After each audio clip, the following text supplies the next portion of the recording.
who admitted to being a co-founder of the Young Slime Life gang, has wrapped up his testimony by saying he didn't understand the meaning of the word snitch. What does snitching mean to you? It doesn't mean anything to me, but I'm aware of the term. What is the meaning of the term? What's the definition? It doesn't mean anything to me, but I'm aware of the term. So are you able to use snitching in a sentence? Yes. Please use it the way you understand it to be properly used in a sentence. I heard someone is a snitch. Imagine for 1 second that your life hangs in a balance. You're about 1 or 2 key witnesses from getting 20 plus years to life in jail for allegedly being part of a violent street gang. The government's defense is not looking too promising with no solid proof that you were involved in anything major. But one witness takes a stand and testifies is none other of the former creator of the gang that you're accused of being in.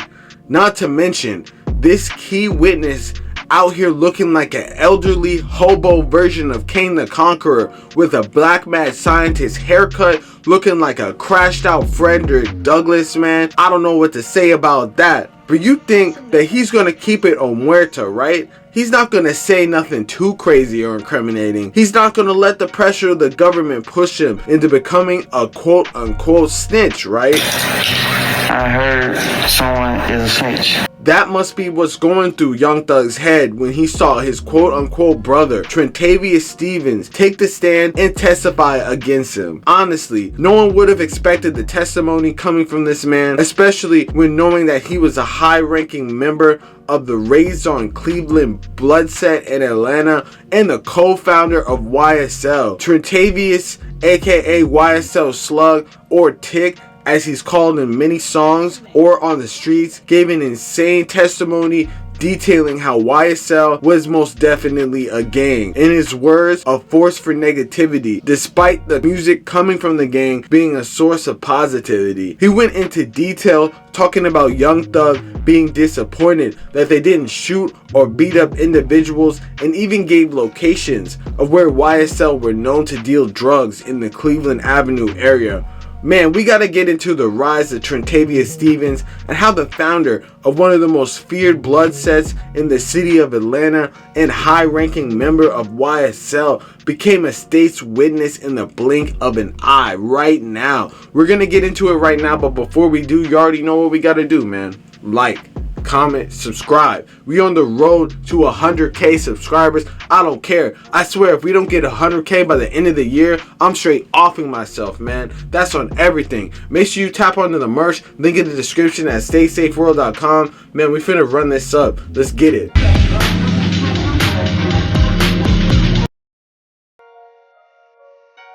Chapter 1, Raised on Cleveland. To better understand how we got into this situation, we gotta go all the way back and explain how Trontavious, aka YSL Slug, aka Tick, got in this predicament in the first place, and how his testimony is most definitely not helping Young Thug at all. Off rip, you gotta understand that the testimony is not even going to be unique to just Tick. Pretty much everyone who took the plea deal of receiving 10 years probation, like Unfolk, Gunna, or pretty much the vast majority of all the other YSL members, have to come to court and testify truthfully in front of the world. And they can't use their Fifth Amendment right. They waived that right when taking that plea deal, so they have to testify with everything that they know. The crazy thing about Slug's testimony, though, is it comes from the eyes of one of the actual founding members of the group, who oversaw every type of criminal activity alleged in his own eyes. But we gotta go back, man. Back to the jump to even understand how it even ended up like this. Trontavious Stevens is an alleged founder of a blood set from the Cleveland Avenue area of Southwest Atlanta known as Zone 3. The area of Cleveland Ave, or as the DA Fannie Willis puts it, Cleveland Ave, is a predominantly blood region in the city that is known for having its fair share of violence. Apparently, back in his early teens, Trontavious alleged that he linked up with Jeffrey Williams, aka Young Thug, and a couple of her younger kids. and formed a clique of their own called Raised on Cleveland, an alleged blood gang that he still reps with the tattoo on his neck saying ROC. The Rock Boys, he said, were a criminal organization that basically got their money from committing crimes and selling drugs, in his own words. This is where shit gets kind of weird. Trontavious went into detail and showed hand signs for the gang and basically proves that it was a full-fledged gang by doing so. Shit really starts to get weird when he states that the Rock Boys, aka Raised on Cleveland Bloods, essentially decided to rebrand. They wanted to change their name so they would be better taken serious in the rap world without people off rip knowing their gang ties upon first knowing them. This is where he states that the Rock Boys and members decided to rebrand, and Young Thug, DK aka Walter Murphy, and Tick himself in the late 2012s changed their name to YSL, aka Young Slime Life, when they decided to take music more seriously. He stated that the founding members of YSL include him and Jeffrey Williams as well, but that their focus was predominantly music, not taking over the streets with that name, even though they were pretty much already doing that. However, his later testimony that we're going to get into right now directly contradicts what he was saying altogether and paints a darker picture of Young Thug as a fierce gang leader who had no remorse for his rivals and no remorse for terrorizing his community, man. Let's get into chapter 2, running the streets.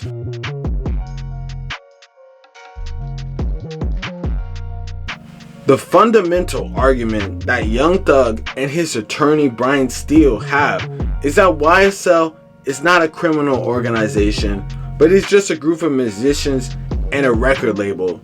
However, the worst part of Trontavious Stevens' testimony is he most definitely shed light on the inner workings of the group and Young Thug seeming to be the top boss on the totem pole, essentially egging people on to do violent deeds. We gotta get into that a little later in this chapter, but first, it's important to note that the first thing that the state needs to prove for a RICO investigation to be successful is there's an organization of criminal activity, and there seems to be definite proof that was provided in YSL Suggs' testimony when he was asked about drug dealing in the Cleveland Ave area. Yes. Do you acknowledge that the gas station at 151 Cleveland Avenue is a location where YSL associates sell drugs? Yes. That also the gas station at 221 Cleveland Avenue is a location where YSL associates sell drugs? Yes. Apparently, the prosecutors believe that Young Thug controlled a large area of turf in the Cleveland Ave area, and there was a drug operation set up at multiple gas stations throughout the area. When questioned on whether he had direct knowledge on if a gas station on 151 Cleveland Avenue and 221 Cleveland Avenue were both locations where YSL members sold drugs on behalf of the gang, Slug answered yes, that he had knowledge that both of these places were areas where they committed drug dealing.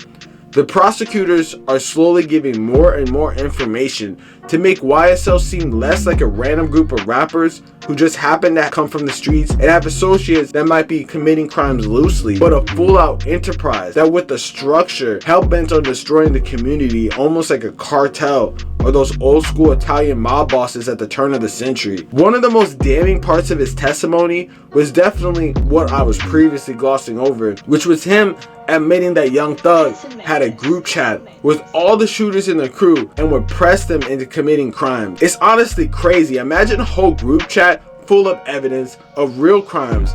Man, there's no way of faster crashing out than literally texting each other about, did you do that hit? How come so-and-so hasn't gotten murked yet? It's just crazy. Throughout this group chat, Thug apparently got upset when he felt that his shooters were not going hard enough, calling them soft when they didn't catch an op, shoot him, or beat him up yet. Acknowledge that on May 13, 2021, you participated in another group chat with fellow YSL founder Jeffrey Williams, aka Young Thug, and YSL associates Martinez Arnold, Miles Farley, Trontavious Greer, Antonio Sumlin, Wumi Lee, where Jeffrey Williams asks, y'all ain't beat him up or shot him yet? Then states, y'all getting soft. Yes. It's honestly crazy to think that dude thought that it was all good just sending an iMessage out and thought that it was going to be foolproof. This testimony gave us an eye-opening view of the inner workings of YSL. But the question remains, is this going to get Thug convicted, and is this considered snitching? Chapter 3, the repercussions. Well, it's safe to say altogether that it's not really looking good for Young Thug after this instance. When you look closely at the tactics used in the testimony from Tick, apparently showing up looking like a homeless person, to maybe try to throw off the jury into thinking his testimony wasn't legit, to sometimes admitting to crimes, and other times not admitting to crimes when it seems to benefit him. Like in the case where they're trying to investigate whether or not Young Thug had something to do with shooting up Lil Wayne's tour bus. Tick basically says that he doesn't really recall what happened that night because he was at the scene himself in that situation. Other YSL members that showed up at that show? Yes. How many of you all would you say showed up at that show? So,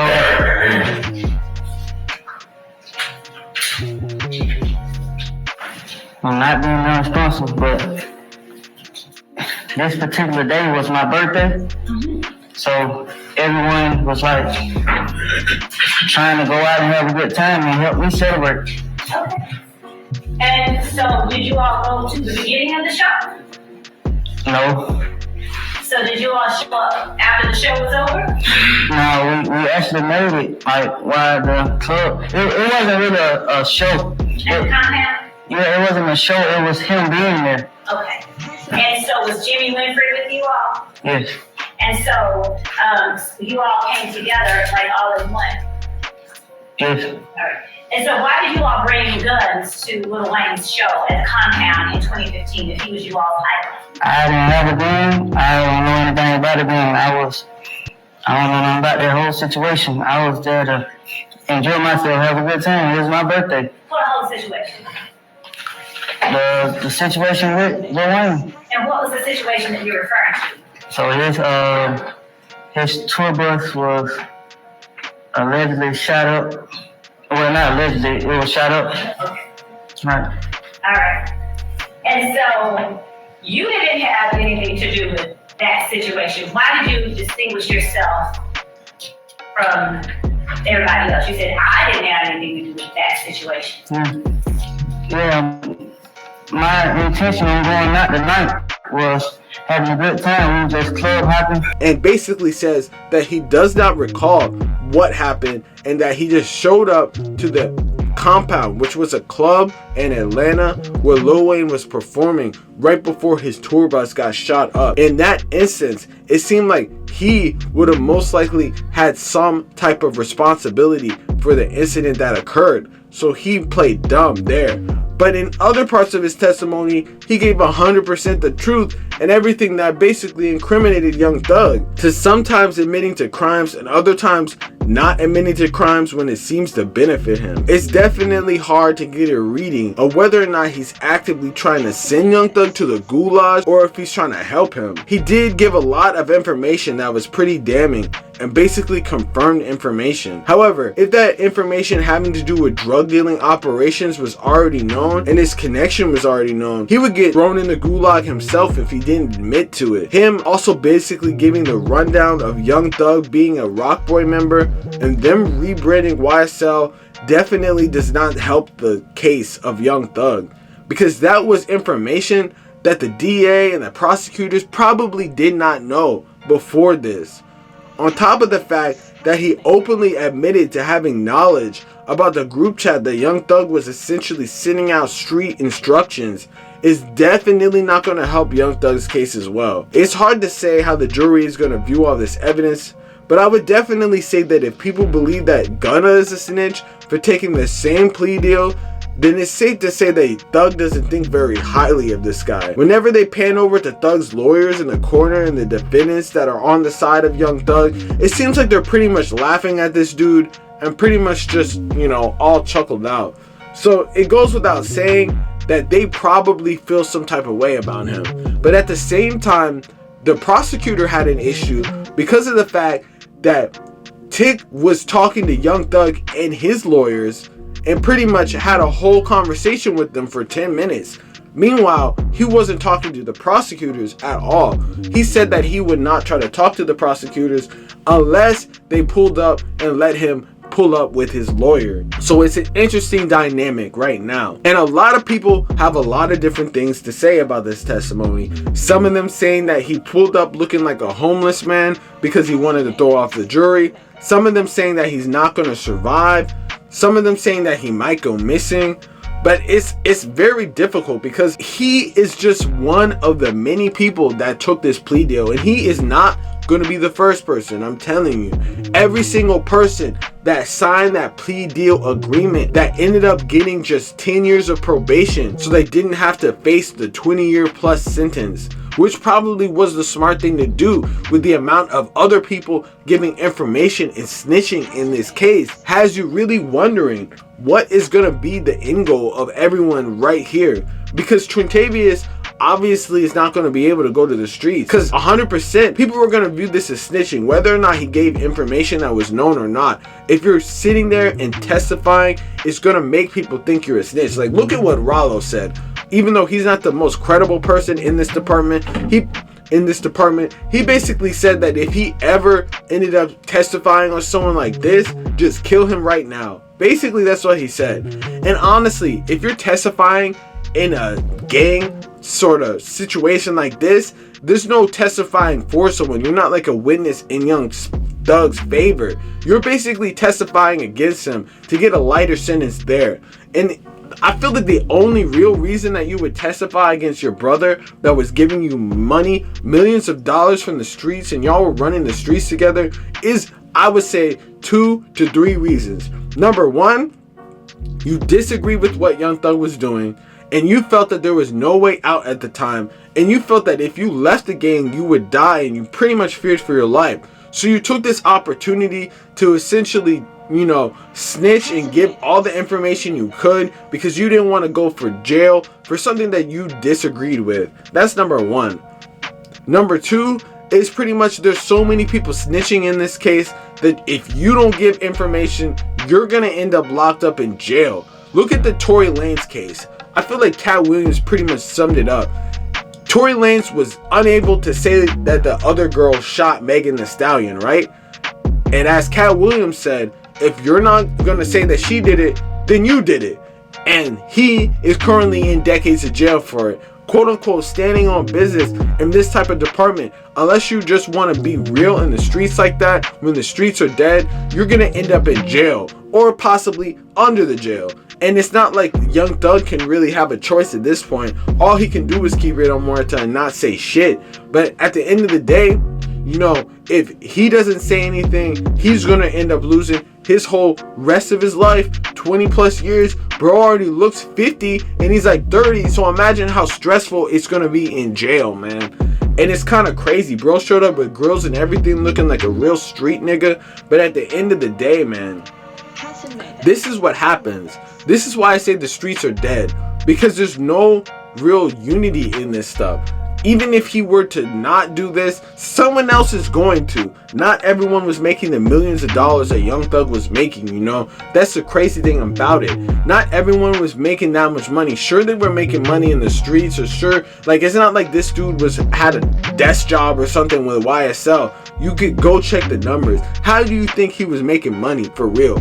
But at the end of the day, not everyone was making that money, and there's just so many people that got arrested and were co-defendants, man. That's why the RICO situations are always so good for the prosecutors, and that's why they're using it just willy-nilly out in Georgia, because people are going to snitch. When you try a whole organization that was in the streets, obviously the high-ranking members are the people they're going after, and the lower-ranking members are essentially going to be the people that are caught up and don't have any valid representation that are end up going to go to jail, man. It's crazy. But this scenario is really kind of crazy, for Young Thug. It's not too promising, but there's a lot of things that they really have to prove. The most important thing that they have to prove is the murder of Donovan Nut Thomas, who was essentially a major rival in the OG of YFN Lucci, that they said that Young Thug paid for a rental car when 2 other people, including Lil Woody, the dude who was snitching for years, essentially went and took out on a hit. And they're trying to prove that Young Thug had something to do with that. Now, Trontavious did not shed any information on that, you know, which is the crazy thing, surprisingly, but he might not have even known any information about that. But him giving the information about the gas station, drug dealing, and, you know, the group chat saying that he needs to shoot or beat up people definitely does not look good in that regard for the Donovan Nut Thomas thing. Because if he's previously talking about other ops that need to be, you know, whacked or taken out or anything like that, what would stop him from actually taking out the Donovan Nut Thomas that the prosecutors are basically accusing him of doing, you know?